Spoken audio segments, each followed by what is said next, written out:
राम राम दोस्तों। Day 462 today's thought कि क्या आप लोगों को पता है कि आपके बाप का सबसे बड़ा इन्वेस्टमेंट क्या है।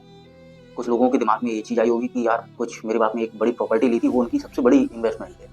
लेकिन एक बाप की सबसे बड़ी इन्वेस्टमेंट होती है उसकी औलाद। वो औलाद जिसपे वो फक्र करना चाहता है, लेकिन वो औलाद क्या कर रही है? एक कोने में बैठ के रो रही है, नशे की लत में डूबी पड़ी है, लस्ट के पीछे भागी पड़ी है, ऐसी कमजोर है कि अपनी बात पर टिकना नहीं चाहती। तो उनका इन्वेस्टमेंट सही है या गलत, अब इस चीज से तुम अंदाजा लगा सकते हो, है ना। उनकी जो इन्वेस्टमेंट है, उन्हें लगता है कि यार मुझे ना बहुत नाज है अपने बच्चे पे, है ना, या मैं अपने परिवार में, रिश्तेदारों में, चार लोगों के सामने इस चीज को बड़े गर्व से कह सकता हूँ कि मेरा बच्चा बहुत ही काबिल है। लेकिन काबिल भाई उनका बच्चा, लड़के लड़कियों के पीछे भाग रहे हैं, लड़कियां नशे के पीछे भाग रही हैं, लड़कियां अभद्र चीजों के पीछे भाग रही हैं, लड़के नशे और लड़कियों के पीछे भाग रहे हैं, है ना। उनको साइड में बैठ के रो रहे हैं उनकी वजह से कि उनसे कोई बात नहीं कर रहा है। उनको मतलब वो इतने कमजोर हो चुके हैं कि उनको एक सपोर्ट करने वाला इंसान चाहिए। उनको चाहिए कि हमें जब तक हम किसी कोई हमसे बात नहीं करेगा तब तक हम जी नहीं सकते हैं। उनको चाहिए रात में कि हमसे कोई, कि जब हमको नशा नहीं मिलेगा तो हम रात में सो नहीं सकते हैं, है ना। सबके अपने अपने तर्क होते हैं कि अरे ये तो बेवकूफ वाली बातें कर रहा है। तुम खुद सोचो ना, तुम्हारी अगर औलाद हो, तुम अपनी औलाद से क्या एक्सपेक्टेशन रखोगे कि मेरी औलाद बहुत ही अच्छी तरीके से रहे, है ना। तुम खुद सारी गलत चीजें कर रहे हो, लेकिन अपनी औलाद से तुम ये हमेशा एक्सपेक्ट करते हो कि मेरी औलाद हमेशा अच्छे से रहे, अच्छे काम करे। तो खुद क्यों नहीं कर सकते? जब तुम अच्छे काम नहीं कर सकते तो औलाद कैसे करेगी? एक सोचने वाली बात है ना।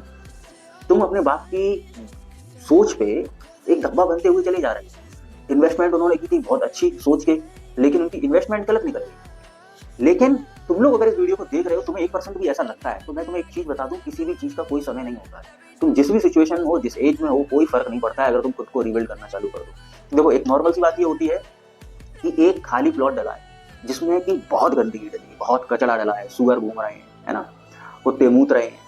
लेकिन तो क्या मतलब हम ये कह सकते हैं कि अरे वो जगह खराब है? जगह खराब नहीं, उस जगह के पे जो कचरा डला है वो हमें गंदा दिख रहा है। अगर हम उसी को साफ कर दें तो वो जगह हमको अच्छी लगने लगेगी, है ना। उस कचड़े को साफ कर दें, उस पर कंस्ट्रक्शन का काम शुरू कर दें, मकान का काम शुरू कर दें। मकान जब बनके तैयार होगा तो वो हमें बहुत खूबसूरत लगेगा। तो ऐसे ही तुम हो, तुम्हारे अंदर अगर अभी कमियां हैं, गलतियां हैं, तुम नशे में डूबे पड़े हो, तुम लत में डूबे पड़े हो, तुमको अगर वाकई में तुम सोचते हो या कुछ 1% भी तुम्हारे दिमाग में आता है कि यार वाकई में मेरी माँ बाप को मैंने ऐसा क्या किया है जिस चीज से वो नाच कर सकते हैं। अगर तुम्हें कुछ करना चाहते हो बाकी में अपनी लाइफ में, तो अपने आप को ना रिबिल्ड करना चालू करो। गंदगी ऐसा नहीं है कि अगर तुम किसी गंदी चीज में फंसे हुए हो तो तुम गंदे इंसान हो गए। तुम उस समय पे हो, कोई फर्क नहीं पड़ता ना। उस चीज को छोड़ दो, नई तरीके से रिबिल्ड चालू कर दो, अपने आप को बेहतर बनाओ, लस्ट पे कंट्रोल करो, है ना, डिसिप्लिन के साथ रहना सीखो, नशे को साइड कर दो, अपने गोल्स पर फोकस करो, है ना, ना कि लड़कियों पर फोकस करो। जो भी देख रहा है वीडियो को लड़का लड़की, तो अपने ऊपर ध्यान देना, अपने आप को रिबिल्ड करना, अपने आप को ऐसा बना लेना कि जो तुम्हारे पेरेंट्स तुम पर नाज कर सके। तो वो मैटर करता है। तब तुम कह सकते हो कि हाँ, मेरा जो फैमिली मेंबर है, मेरा बाप है, माँ है, वो मेरे ऊपर नाज कर सकती है कि मैंने जीवन में कुछ ऐसा किया है। लेकिन तुम, अरे मैं नौकरी कर रहा हूँ और मैं फिर अपनी अय्याशी कर रहा हूँ। अरे ठीक है, तुम उनको पता नहीं चल रहा है, लेकिन पीठ पीछे क्या तुम खुद से नजरें मिलाने, तुम हिम्मत कैसे पड़ जाती है खुद से नजरें मिलाने की यार? तुम इतनी सारी चीजें गलत करने के बावजूद तुम हंसते रहते हो।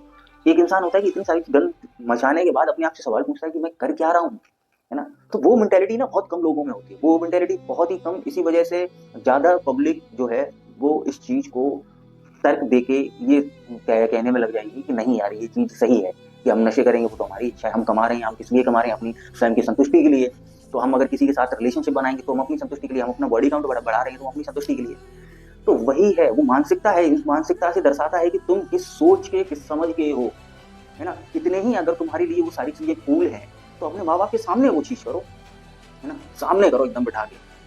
माँ बाप से बोलो कि सुनो कि आज बाप ऐसी बात है ना कि आज मैं एक नई लड़की के साथ डेट पे जा रहा हूँ, कल मैं दूसरी लड़की के साथ जा रहा हूँ। ऐसी लड़की करे कि बाप मैं आज क्लब होके आई हूँ, आज मैं नशे में ज्यादा हो गई थी, तो कल मैं सुबह उठी तो फिर से सारी चीजें सही हो गई। तो वो चीजें करनी चाहिए, वो कोई करता नहीं। तो कम से कम एक सोचो, इस बात पर विचार करो कि तुम्हारे बात की इन्वेस्टमेंट सही होनी चाहिए, ना कि गलत, है ना। नहीं तो समाज में यही कहा जाएगा कि इस आदमी को ना बिल्कुल अकल नहीं थी, इसने जहां इन्वेस्ट किया ना वो गलत कर दिया, सही जगह करता तो शायद आज ये सुखी होता। तो बहुत गहरी बात है, सोचना समझना और इस पर काम करना। ठीक है, बाकी वीडियो में यहाँ तक आई हो तो वीडियो को लाइक करना, चैनल को सब्सक्राइब भी जरूर करना, और जो भी अच्छा बोलना हो, गलत बोलना हो, जो भी बोलना हो कमेंट बॉक्स में बोल के जाना। धन्यवाद।